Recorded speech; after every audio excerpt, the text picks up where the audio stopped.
네, 안녕하세요. 비트무세입니다. 오늘 가져온 내용은 제목은 이렇게 지었어요. 경제적 자유와 비트코인이라고 했는데 하고 싶은 말의 결론은 이겁니다. 비트코인 백날 모아봐야 파이어족 못 됩니다 라는 내용이거든요. 비트코인 가격이 오르지 않을 거다 이런 얘기는 아니고요. 비트코인 가격이 아무리 많이 올라도 파이어족하고는 조금 거리가 있는 게 비트코인이다 라는 그런 내용을 들려드릴 예정입니다. 그래서 오늘 영상 보시고 내용이 마음에 드시면 구독과 영상의 좋아요 좀 부탁드리면서 오늘의 내용 시작하도록 하겠습니다. 대부분은 우리는 투자를 하면서 가고 있죠. 여러분들께서 제 영상을 클릭을 했다라는 건 일단 뭐가 되었든 간에 투자에 관심 있는 분들이 많으실 겁니다. 그리고 특히 비트코인도 아직은 투자의 관점으로 접하는 분들이 많으실 거고요. 우리는 왜 투자를 할까요? 저는 솔직히 투자를 하는 초창기에는 이런 생각이 많았습니다. 부자가 되고 싶다. 그냥 이거 하나 들고 했거든요. 근데 부자가 뭔지 이런 것들에 대한 거는 크게 생각하지 않았고요. 솔직히 좀 막연한 꿈과 희망을 향해서 간다라고 생각을 하던 때가 있었어요. 그래서 텐베거를 찾는 우리들이라고 표현을 하고 있는데 이 텐베거라는 게 제가 투자 용어로 들은 건데요. 10배 오를 종목 정도로 그냥 생각하시면 대충 의미가 맞는 것 같습니다. 그래서 다음에 10배가 오를 종목은 뭐냐 이런 얘기인데요. 최근 5년 예시로 봤을 땐 비트코인도 텐베거였지만 엔비디아라든지 국내에는 삼양 주식이라든지 이런 것들이 텐베거의 예시가 되겠습니다. 그러니까 흔히 말하는 떡상 종목들이 텐베거라고 보시면 될 것 같고요. 그래서 하나 살 때마다 맨날 가자, 투더문 이런 거 외치는 게 우리들이 되겠죠. 특히 코인에는 도박과도 같은 인식이 좀 많은 것 같아요. 코인으로 한탕 하고 싶다라는 건데 그 다음에 이걸로 건물 같은 걸로 혹은 아파트 같은 걸로 바꿔야지 라고 생각하시는 분들을 저는 종종 봅니다. 텐베거를 찾겠다라는 마음은 결국에는 빠르게 크게 돈을 벌어서 건물 같은 안정적인 수익을 주는 자산으로 바꾸고 싶다라고 이해하고 있고요. 그러다 보니까 이게 비트코인은 이미 너무 비싸서 10배 안 갈 것 같아. 그러니까 알트코인, 특히 이런 밈코인 같은 거 사다가 한 번에 부자 되는 게 정답 아니냐 이런 식으로 알트코인에 손대는 제일 큰 마음이 저는 10배 오를 종목을 찾아 나서는 거다라고 생각을 하고 있습니다. 한 방에 대박 내서 건물을 산다든지 혹은 좀 더 현실적으로는 내가 살 아파트 가치가 꾸준히 올라줄 아파트로 갈아타고 싶다라는 게 아마 대부분 코인을 처음 접한 분들의 마음일 거라고 생각을 합니다. 그래서 좀 정리를 해보면은 우리가 되고 싶은 부자가 뭔가라고 하면은 일하지 않고도 풍족하게 살 수 있다라는 거는 불로소득이 가득한 상태라고 생각을 합니다. 저도 제가 들었던 말 중에 제일 마음에 들었던 걸로 적게 일하고 많이 버세요 이런 말 들었을 때 솔직히 기분이 좋긴 하더라고요. 그러니까 일하지 않고도 풍족하다라는 거는 흔히 말하는 경제적 자유를 이야기한다라고 생각하고요. 조금 더 구체적인 단어로는 빠른 나이에 은퇴를 하겠다라는 파이어족을 꿈꾸는 분들도 많다라고 생각을 하고 있습니다. 그래서 비트코인이 아니라 알트코인으로 가는 분들은 다 이런 욕구라고 저는 생각하고 있습니다. 그래서 여기부터 이제 오늘의 진짜 얘기인데요. 비트코인 아무리 모아도 덧붙이고 싶은 말은 아무리 가격이 올라도 파이어족이 되는 거는 저는 사실상 불가능하다라고 이야기 드립니다. 결국에 우리가 원하는 거는 이 대사 그대로라고 생각을 해요. 일하지 않고 돈을 더 갖고 싶다라는 건데요. 이게 왜 가격이 올라도 파이어족이 못 된다라고 말씀드리냐면은 결국에는 우리가 비트코인이 100억, 200억, 500억을 간다라고 해도 그게 비싼 아파트 들고 있는 거랑 별로 다를 바가 없거든요. 여러분들께서 몇십억짜리 아파트 혹은 200억짜리 아파트 들고 있다고 가정을 해봅시다. 근데 내가 소득이 없다라고 하면은 그 비싼 아파트를 조금씩 떼어다 팔아서 그걸로 살아보세요 라고 하면은 이게 가능하냐 불가능하냐는 떠나서 그냥 멘탈적으로 견디기 힘든 게 사실입니다. 그러니까 갖고 있는 자산을 깎아 먹어가면서 이거를 팔아가면서 산다는 게 거의 멘탈적으로 감당이 안 되는 일이에요. 그래서 저는 비트코인이 아무리 많아도 혹은 가격이 아무리 올라도 이거를 조금씩 팔면서 평생을 버티겠다라는 거는 저는 현실적으로 멘탈의 측면에서 거의 불가능한 일이라고 생각을 했습니다. 있는 돈 까먹으면서 산다는 거는 쉽지 않다는 거고요. 특히 비트코인은 왜 이렇게 말씀을 드리냐면은 우리는 투자 자산으로 대하고 있지만 사실은 그냥 비트코인도 일종의 화폐일 뿐이기 때문에 그렇습니다. 제가 이 그림 가져온 게 달러나 비트코인이나 결국에 하려는 역할은 똑같다라는 거예요. 두 개의 다른 재화가 있다라고 할 때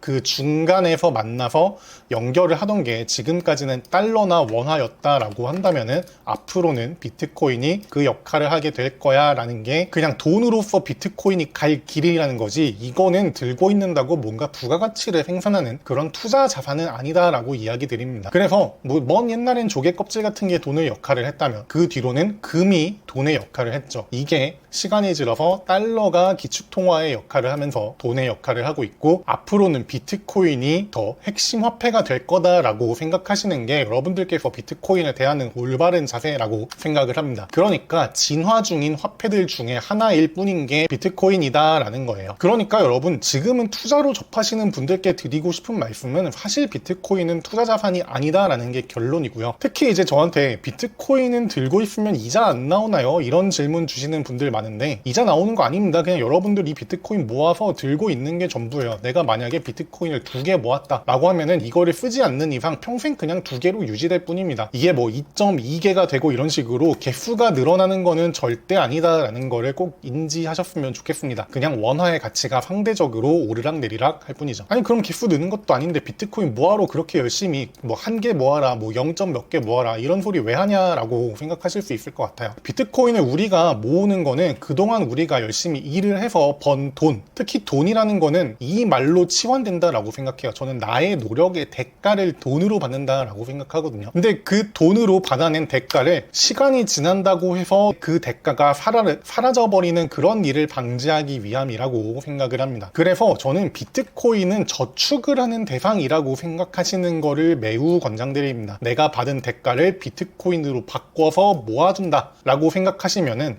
여러분들의 구매력은 영원히 상승할 거다라고 이야기를 드리고 있습니다. 왼쪽에 있는 그림은 비트코인 1개가 있다라고 하면은 내가 얼마만큼의 구매 능력을 갖고 있는지를 연도별로 이런 식으로 보여주고 있는 거거든요. 처음에는 카트 1개가 점점 차가고 있다가 한 2018년쯤에는 좀 비싼 시계, 이거 아마 롤렉스겠죠? 뭐 이런 시계 하나를 사고, 22년에는 비싼 차, 슈퍼카 1대가 되는데, 뭐 2030년에는 비트코인 1개면은 이런 요트 1대는 살 정도의 가치가 될 거다.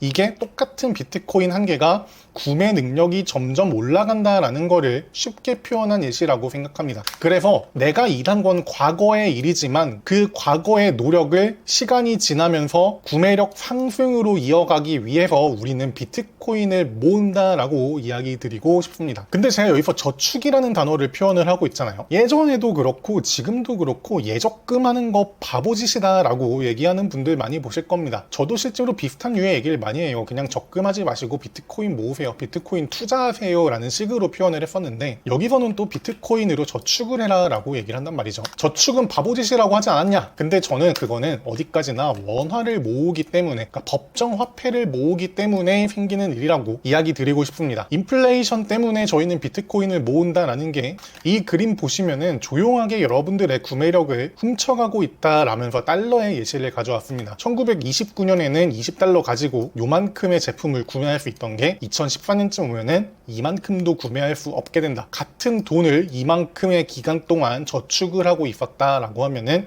여러분들의 구매력이 이렇게 소실되고 있다라고 보시면 되겠죠. 그래서 인플레이션은 천천히 여러분들이 만들어낸 노력을 시간에 녹여버리기 때문에 우리는 예적금을 하는 게 아니다라는 거고요. 이거는 원화를, 그러니까 법정화폐를 모으는 것에 대한 얘기고, 사실 달러는 지금 거의 100년에 거쳐서 이렇게 시간에 따른 구매력이 줄어들고 있죠. 근데 뭐 아르헨티나, 터키 이런 화폐가 불안정한 나라들 가면은 이런 수준으로 줄어드는 게 아니라 구매력이 이렇게 바닥을 한 번에 찍는 거를 많이 보실 수 있습니다. 그래서 그런 나라들 가보시면은 비트코인에 대한 수요가 굉장하다라고 합니다. 구매력을 보존할 수 있는 제일 좋은 수단이기 때문이죠. 그러니까 하고 싶은 말은, 여기에 천천히라고 단서를 붙인 거는 어디까지나 미국이나 우리나라처럼 경제적 환경이 그나마 잘 지켜지고 있는 나라들에 대한 예시고, 실제로는 훨씬 더 빠르게 녹이고 있는 경우도 아주 많다라는 거예요. 그러면 여러분들 앞으로는 법정화폐 멸망할 건데 굳이 원화를 우리가 벌 필요가 있나요? 라고 하실 수 있지만, 저는 그럼에도 우리는 원화를 벌어야 한다라고 이야기 드려요. 이유는 간단합니다. 비트코인을 꾸준히 저축을 하기 위해서는 다른 데서 우리가 비트코인을 받아올 게 아닌 이상에는요, 우리는 그냥 직장 나가서 원화로 월급을 받죠. 그런 것처럼 어떤 형태로든 간에 소득을 꾸준히 만들어내야 된다라고 이야기를 드립니다. 비트코인은 한 번 사고 끝내는 자산이 아니에요. 꾸준히 DCA, 그러니까 적립식 매수를 해 나가셔야 되기 때문에 함부로 하던 일을 그만두지 않으시기를 매우 강력하게 권장합니다. 그러니까 비트 좀 모았다고 파이어족 한답시고 이런 가영이 짤 날리면서 함부로 회사 그만두고 사업 접고 이런 짓 하지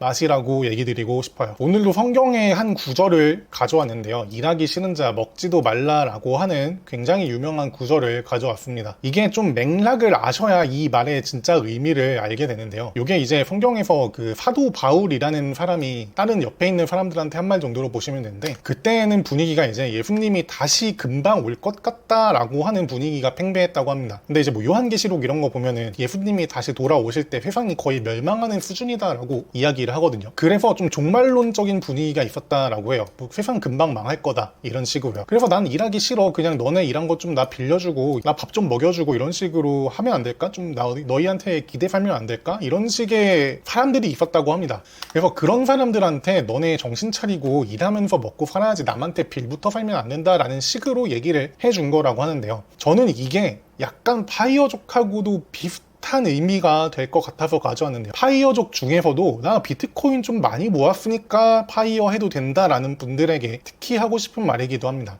비트코인에 대한 믿음을 유지한다라는 거는 저는 법정화폐가 망할 거야, 법정화폐의 종말론에 대한 것만으로 기대는 게 아니라, 이걸 다르게 말하면 비트는 영원히 우상향한다라고 표현도 가능하거든요. 근데 그것뿐만이 아니라 우리가 소득도 있고 비트코인의 가격 등락에 버틸 만한 다른 형태의 소득을 들고 있어야지만 모아둔 비트코인을 지키는 게 가능하다라고 생각을 합니다. 아까 여기에서 제가 회사 때려치지 마라, 사업 접지 마라 이런 얘기하는 제일 큰 이유 중에 하나가, 꾸준히 모아 나가는 것도 매우 중요하지만 거기에다가 당장 여러분들 먹고 사는 거를 비트코인 그때그때 팔아다가 먹고 산다는 게 진짜 모아둔 자산 까먹는 느낌이 엄청 세게 들거든요. 그래서 하지 마시라는 거고요. 어느 정도 모았다고 자만하지 마시고 꾸준히 일을 하거나 혹은 뭐 다른 형태의 소득이라도 꾸준히 얻어내시면서 비트코인 갖고 있는 걸 잘 지켜나가는 여러분이 되셨으면 합니다. 샴페인을 너무 일찍 터트리지 말아라 정도가 될 것 같네요. 투자로서 비트코인을 시작한 여러분들께서도